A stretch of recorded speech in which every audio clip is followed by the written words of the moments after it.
Hello, all the students. Welcome back once again. In today's lecture, we will acknowledge ourselves about the feed mill operation. Okay? सो आज के lecture में हम समझेंगे जानेंगे कि किस तरीके से फैक्ट्रीज़ में लाइव स्टॉक के लिए पोल्ट्री के लिए फीड बनाया जाता है, कौन कौन से फॉर्म में जो है फीड बनाए जाते हैं लाइव स्टॉक एंड पोल्ट्री के लिए कमर्शियल लेवल पे. Okay, so let's begin our lecture. Feeding livestock production में चार जो है मेन पिलर्स होते हैं. जैसे घर बनाने के लिए हमें एक फाउंडेशन चाहिए होता है, बेस चाहिए होता है, उसी तरीके से जो है लाइफ स्टॉक प्रोडक्शन अच्छा हो, लाइफ स्टॉक का प्रोडक्शन ज़्यादा हो, इसके लिए जो है चार मेन पिलर्स हैं. ओके, तो ये चार मेन पिलर्स क्या क्या है? Breeding, feeding, heeding and weeding. So breeding we all know. Okay, heeding is managemental part and weeding is the culling part, जिसमें एनिमल जो जिनकी प्रोडक्टिविटी कम हो जाती है, अनप्रोडक्टिव हो जाते हैं, उनको कर्ल कर दिया जाता है. ठीक है. और उसमें जो फोर्थ पिलर है दैट इज़ दी फीडिंग, जो कि one of the most important part है लाइव स्टॉक प्रोडक्शन का. ओके, अब इनपुट आउटपुट का मतलब क्या होता है? इसका मतलब ये होता है कि जब हम एनिमल को रियर करते हैं, इधर डेयरी एनिमल्स या मीट पर्पस के लिए या वूल प्रोडक्शन के लिए, तो हमें उसमें से आउटपुट मिलता है. Output in the form of, अगर डेयरी है तो मिल्क इज़ द आउटपुट, अगर पिगरी यूनिट है तो मीट इज़ द आउटपुट. ठीक है. अगर हम रियर करते हैं बर्ड्स को, पोल्ट्री को, तो आउटपुट इज़ द एग या फिर मीट. तो ये जो आउटपुट पाने के लिए हमें उन्हें जो देना होता है, जैसे कि in turn we have to provide feed to the animal, housing हमें उन्हें प्रोवाइड करना होता है, proper house, proper water, proper feed, proper light. तो ये सारी जो इनपुट्स हैं, इनका जो कॉस्ट है, इनमें जो खर्च आता है that is the input cost. ठीक है. तो इन जितने भी इनपुट जो लगते हैं आउटपुट प्रोड्यूस करने के लिए, उसमें से जो टोटल 100 में से अराउंड 60 to 70% जो कॉस्ट, जो खर्च आता है, वो फीडिंग पे आता है. यानी कि अगर 100 रुपये खर्च होते हैं किसी जानवर को पालने में, तो उसका 60 to 70 रुपीज़ जो है वो उसके फीड का, उसके खाने का जो है खर्च निकल के आता है.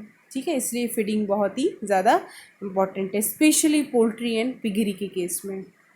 All right. सो एनिमल्स जिनको रियर किया जा रहा है इंटेंसिव सिस्टम पे या सेमी इंटेंसिव टाइप का हाउस है, तो इन दैट केस एनिमल्स को जो है मैन्युफैक्चर्ड फीड्स प्रोवाइड किया जाता है. यानी कि फैक्ट्री से जो बन के आ रहे फीड्स अलग अलग फॉर्म में, वो इन्हें प्रोवाइड किया जाता है इन देयर राशन और इन देयर डाइट, ताकि जो इनकी प्रोडक्टिविटी है वो हाई लेवल पे हो. ठीक है. सेमी इंटेंसिव में ये ग्रेजिंग के लिए तो जाएंगे नहीं, लाइक शीप एंड गोट जिनको पास्चर पे जो है रियर किया जाता है, इनको जो है फीड प्रोवाइड करना होता है. इनके राशन में मैन्युफैक्चर्ड फीड्स हम देते हैं. एक्चुअली जो मैन्युफैक्चर्ड फीड्स होते हैं, इनमें जो ये it's a kind of balanced, इसमें सारे जो न्यूट्रिएंट्स है बैलेंस्ड अमाउंट में प्रेजेंट होते हैं. ठीक है. अभी आगे हम जानेंगे इसको. सो जब से इंडस्ट्रियलाइजेशन स्टार्ट हुआ, यानी कि जब से ये फैक्ट्रीज़ बनी, तो तब से ये एरा स्टार्ट हो गया कि फ़ीड मैन्युफैक्चर किया जाए कमर्शियल स्केल में, यानी कि लार्ज स्केल में जो है फ़ीड बनाया जाए. तो इनके लिए जो है फ़ीड मिल्स, फ़ीड की फैक्ट्रियाँ बनी गई, ताकि डिफरेंट टाइप्स ऑफ फ़ीड जो है बनाया जाए for the livestock and for the poultry. So कौन कौन से फॉर्म में जो है ये जो फ़ीड की मिल्स हैं, फ़ीड फैक्ट्री हैं, ये मैन्युफैक्चर्ड करते फ़ीड, अलग अलग तरीके के फ़ीड्स अलग अलग फॉर्म में, जैसे कि मैश हो गया, पैलेट फॉर्म में, या क्रम्बल्स फॉर्म में, या वेफर्स में. ठीक है. तो आपको यहाँ आप देख सकते हैं पिक्चर में कि फ़ीड जो है अलग अलग, जो फ़ीड अवेलेबल है, अलग अलग इंडिविजुअल इंग्रेडिएंट को ग्राउंड किया जाता है, उनको मिक्स किया जाता है. ठीक है. They are subjected to grinder, mix किया जाता है, तो एक पाउडर्ड फॉर्म में जो अवेलेबल होता है, वी सच, ये इस टाइप का जो फॉर्म है जो पाउडर्ड फॉर्म में अवेलेबल है, उसको हम सच टाइप ऑफ फीड को वी कॉल इट मैश. अगर हम ये जो ग्राउंडेड फॉर्म है, इसको अगर हम कोई शेप दें, जैसे कि स्क्वायर शेप में या सिलिंड्रिकल शेप में या अलग अलग शेप्स में, जो है एज़ पर दी मशीन में किस टाइप का जो है ये शेप जो है अवेलेबल है, तो शेप आप कोई भी फॉर्म का दे सकते हैं. तो ये जब प्रॉपर शेप में हम देंगे, तो पैलेट, इस टाइप के इस फॉर्म को वी कॉल इट पैलेट. ठीक है. एंड मैश एंड पैलेट के बीच का जो होगा, जो बहुत ज़्यादा ग्राउंडेड भी नहीं है और बहुत ज़्यादा सॉलिड भी नहीं है पैलेट की तरह, तो this is the form we call crumble, या इसको क्रम्स भी कहते हैं, ठीक है। सो आई थिंक आपको आइडिया आ गया होगा विद दिस पिक्चर। सो जो फीड मिल होते हैं, फीड के जो फैक्ट्रीज होते हैं जहाँ पे फीड बनाया जाता है कमर्शियली लार्ज स्केल में for the life stock and poultry, वहाँ पे फीड जो है वो बैलेंस्ड फीड हमें बनाना है। बैलेंस्ड यानी कि उसमें सारे जितने भी न्यूट्रिएंट्स हैं, carbohydrate, protein, lipid, vitamins, minerals, ये एक रिक्वायर्ड अमाउंट में उस फीड में जो है मौजूद होने चाहिए। दूसरा मीलिंग प्रोसेस, यानी कि इसमें वो सारे एस्पेक्ट्स आ जाएंगे कि फीड जो है किस फॉर्म में होना चाहिए, फीड का शेप कितना होना चाहिए, डायमीटर कितना होना चाहिए, this all will come under the milling process aspects. Okay, next thing जो है इसमें वर्क फोर्स, यानी कि स्किल्ड यानी कि फीड हम प्रिपेयर कर रहे हैं तो उसमें कार्बोहाइड्रेट कितना होना, एक पैलेट में कितना कार्बोहाइड्रेट होना चाहिए, कितनी एनर्जी, कितनी फ़ैट, कितनी जो है न्यूट्रिशनल अमाउंट कितना होना चाहिए एज़ पर दी एनिमल जो है वो, ये स्किल जो ये जो है स्किल टेक्नीशियन जो है उसके अंडर आ जाएगा, ठीक है। अनस्किल्ड मैन जो है वो लेबर का काम करेंगे, जो भी लेबरियस वर्क होगा उसके लिए unskilled person is needed. Next जो मेन ऑपरेशन होती है एक्टिविटीज़ ऑफ अ फीड मील, इसमें प्रोक्योरमेंट, यानी कि सबसे पहले जो फीड इंग्रेडिएंट है उसको आपको ख़रीद के लेके आना होगा या कहीं से परचेस करके लेके आना होगा, फिर उन फीड को टेस्ट किया जाएगा, ठीक है। देन उसको प्रॉपर्ली आपको स्टोर करके रखना है। स्टोरेज पार्ट इम्पॉर्टेंट है, क्योंकि अगर आप प्रॉपर्ली फीड को स्टोर करके नहीं रखेंगे तो वो उसमें स्पॉइलिश होने के चांसेस ज़्यादा होते हैं। तो सारा का सारा फीड जो है अगर प्रॉपर्ली स्टोर नहीं करेंगे तो ख़राब हो जाएगा, तो there will be a great huge economic loss, ठीक है, काफ़ी लॉस हो जाएगा। नेक्स्ट जो है फार्मूला, यानी कि फार्मूला जो है डेवलप करना होता है, ये स्किल्ड जो है पर्सन है उसके अंदर आ जाएगा। फार्मूला यानी कि कितना जो है पैलेट जो बना रहे हैं उसमें कितनी मात्रा में जो है उसमें एनर्जी होनी चाहिए, कितनी मात्रा में फ़ैट, लिपिड, विटामिन, मिनरल्स, तो इस फार्मूला के आधार पे ही फिर उसके बाद इंग्रेडिएंट को उसी अमाउंट में मिक्स किया जाएगा, राइट। देन मैन्युफैक्चरिंग प्रोसेस में फार्मूला के अकॉर्डिंग जो है कौन सी फीड कितने अमाउंट में होना चाहिए, रॉ मटेरियल्स यानी कि जो फीड हमारे पास अवेलेबल है रॉ फीड, ठीक है, उसको वे करेंगे एज़ पर दी फार्मूला, कितने क्वांटिटी में कौन सा फीड होना चाहिए, properly we will weigh that. And meal silo जो है ये, उसमें जो ये मशीन है उसमें हम will put this feed in that. अगर मैश बनाना है तो ग्राइंड करेंगे या मिक्सचर में, तो आपको एक पाउडर्ड फॉर्म मिल जाएगा, राइट। एग्ज़िट डोर से ये जो आपका आउटपुट है मैश जो बन गया है, अपनी फीड उसमें मशीन में इनपुट किया और उसको ग्राइंड किया, तो आपको जो आउटपुट मिलता है वो मैश फॉर्म में मिलेगा। अगर आपको पैलेट बनाना है तो उसमें आप थोड़े मोलेसिस टैंक में आप उसको ऐड प्लेस कर रहे हैं, क्योंकि मोलेसिस जो है बाइंडिंग का काम करता है, जैसे पाउडर्ड फॉर्म है तो उसको उसको एक बाइंडिंग एजेंट चाहिए ताकि वो एक शेप में उसको हम एक आकार दे सकें, उसके लिए हम मोलेसिस ऐड करते हैं। एंड डाई जो है दिस इज़ अ टेक्निक जो आगे मैं एक्सप्लेन करूँगी, डाई कॉम्पैक्शन पैलेट फॉर्मेशन के लिए चाहिए होता है, ठीक है। इट्स अ टेक्निक जिसमें कि पैलेट फॉर्म बन के आता है। नहीं, देन यू विल, जब आपका बन जाएगा तो आप उसको पैक कर लेंगे for distribution, right. So next is manufacture mash. अगर हमें मैश फॉर्म में फीड चाहिए, जो हमें टाइप ऑफ फीड चाहिए इस मैश फॉर्म में चाहिए, तो उसके लिए जो है इसका ये प्रोसेस इतना डिफ़िकल्ट नहीं है, सिंपल प्रोसेस होता है। आपको जस्ट उसको पाउडर्ड फॉर्म में ही कन्वर्ट करना है, जो इंग्रेडिएंट आपके पास है, फीड इंग्रेडिएंट जो आपने प्रोक्योर के लेके आए, ठीक है। तो ये जो ये पाउडर्ड फॉर्म है ये बहुत ज़्यादा थिन नहीं होता, बहुत महीन भी नहीं होता है, थोड़ा सा थिक होता है, कोर्स फॉर्म में प्रेजेंट होगा, ठीक है। सो इसमें कुछ चीज़ों का ध्यान आप रखेंगे, जैसे आपने इंग्रेडिएंट प्रोक्योर के लाए, स्टोर किया, उसको वे किया, उसके बाद पाउडर में कन्वर्ट करने के लिए आपने ग्राइंड किया, मिक्स किया, then pack and then you distributed. So pellet form जो है इसमें जो पैलेट फॉर्म है, पैलेट का जो साइज़ है वो कितना होना चाहिए, ठीक है।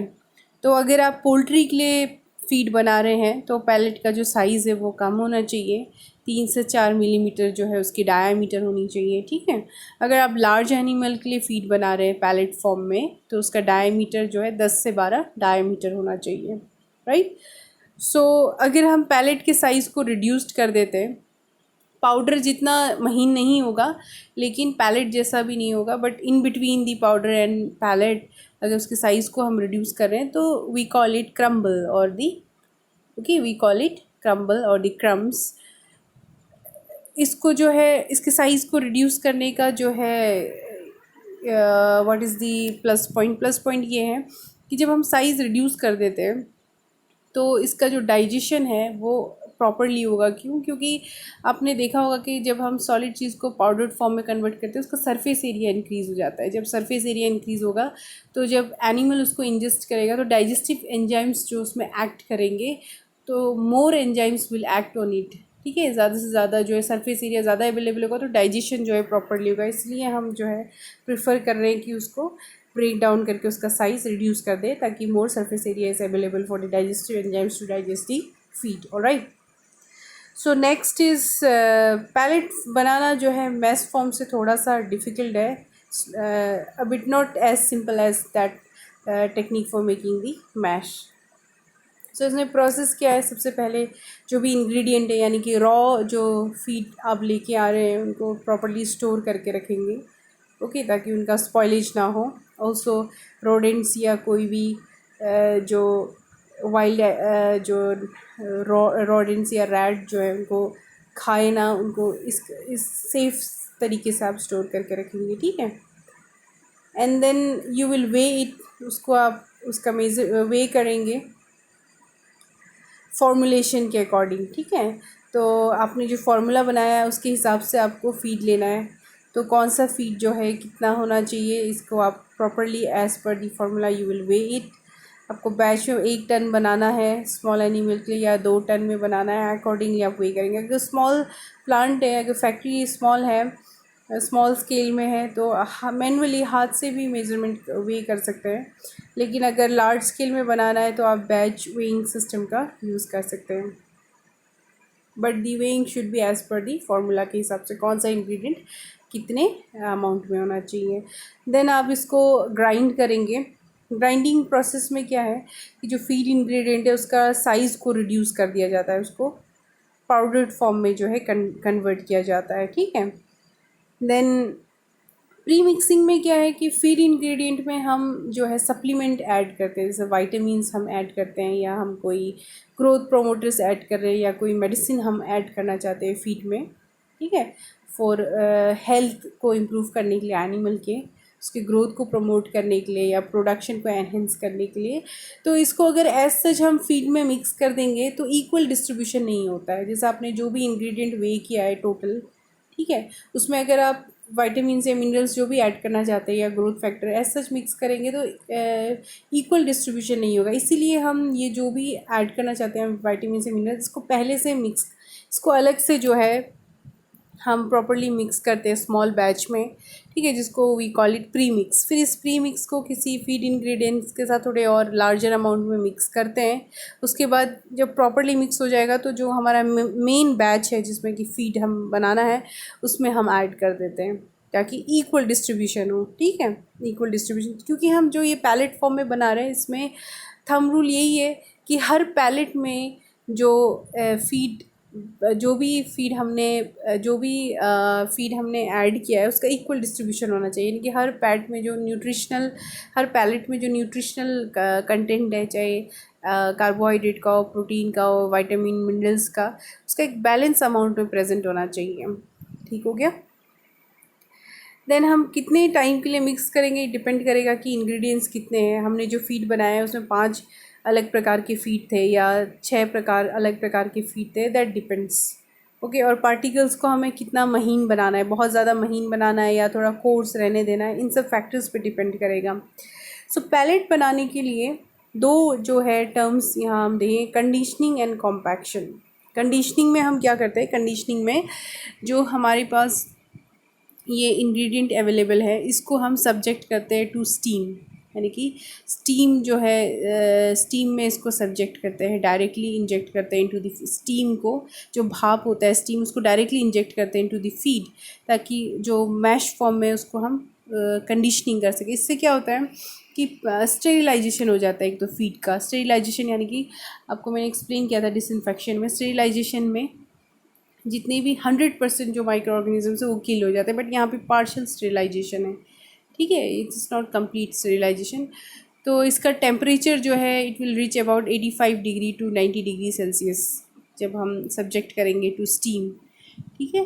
फिर स्टीमिंग, ये जो हम कंडीशनिंग कर रहे हैं इसका इसका एक और जो है प्लस पॉइंट क्या है कि इससे क्या फ़ायदा होता है कि जो मैश है वो जिलेटिनाइज्ड फॉर्म में कन्वर्ट हो जाता है, यानी कि जेल लाइक बन जाता है। इससे क्या होगा कि जो पाउडर्ड फॉर्म में है, हमने स्टीम इसमें अप्लाई किया तो ये जेल लाइक बन जाएगा। अब जेल लाइक जब बन जाता है तो इसको जब हम पैलेट में कन्वर्ट करने करेंगे तो ये बाइंडर का काम करता है, पाउडर को बाइंड करेगा। जो अलग अलग बिखरे हैं ये पार्टिकल्स, इनको बाइंड करने में काम आएगा, ठीक है। कॉम्पैक्शन में क्या होता है, कॉम्पैक्शन में हम ये जो पाउडर्ड या मैश्ड फॉर्म है इसको सब्जेक्ट करते हैं हाई प्रेशर। जब ये जो जिलेटिनाइज, हमने पहले कंडीशनिंग की, पहले हमने जो फीड इंग्रेडिएंट था उसको हमने पाउडर फॉर्म में कन्वर्ट किया, फिर उसमें हमने जिलेटिनाइज बनाया है उसको, ठीक है, गम लाइक, ताकि उस बाइंडिंग हो सके। उसके बाद हम हाई प्रेशर जब अप्लाई करते हैं तो उसको एक आकार मिल जाता है, ठीक है। तो यही है, कॉम्पैक्शन में हम प्रेशर अप्लाई करते हैं ताकि हमें एक वो जो एक सॉलिड फॉर्म में कन्वर्ट हो जाए, पैलेट फॉर्म में कन्वर्ट हो जाए, राइट। तो यहाँ पे ये डाई कॉम्पैक्शन है। डाई कॉम्पैक्शन एक तकनीक है, this is a technique in which this जो ये हमने कंडीशनिंग की है जो मैश को, we will place that mash into this, ये जो मशीन है ये डाई कॉम्पैक्शन, इसमें हम फील करेंगे, ठीक है। जब इसमें हम फील करेंगे तो अपर एंड लोअर साइड से ये बॉटम एंड अपर पंच जो है इसमें हम प्रेशर जब अप्लाई करते हैं, first we will feel that ingredient into this machine, okay, into this die compaction, then we will apply pressure from both the sides। जब both the sides से pressure apply करेंगे तो वो compact हो जाता है, ठीक है, कॉम्पैक्ट, उसको एक आकार मिल जाता है। जब उसको एक आकार मिल जाता है तो वो पैलेट फॉर्म में कन्वर्ट हो जाता है। उसके बाद हम प्रेशर रिलीज़ करते हैं एंड जो भी हमारा आउटपुट है that will be in the form of pellet. एक सिलेंड्रिकल मास मिलेगा हमें, फिर उसको हम डिफरेंट जो है शेप में कट कर सकते हैं। देन कूलिंग में जब हमने स्टीम इतने हाई टेम्परेचर में अप्लाई किया है तो इसका जो टेम्परेचर अराउंड 90 डिग्री सेल्सियस होगा, और इसमें तो इसको कूलिंग करना ज़रूरी है। उसका टेम्परेचर को हम जो एम्बियंट यानी कि जो सराउंडिंग का टेम्परेचर उतना लेकर आना है, और मॉइस्चर कंटेंट को हम रिड्यूस करते हैं टू अराउंड 10%।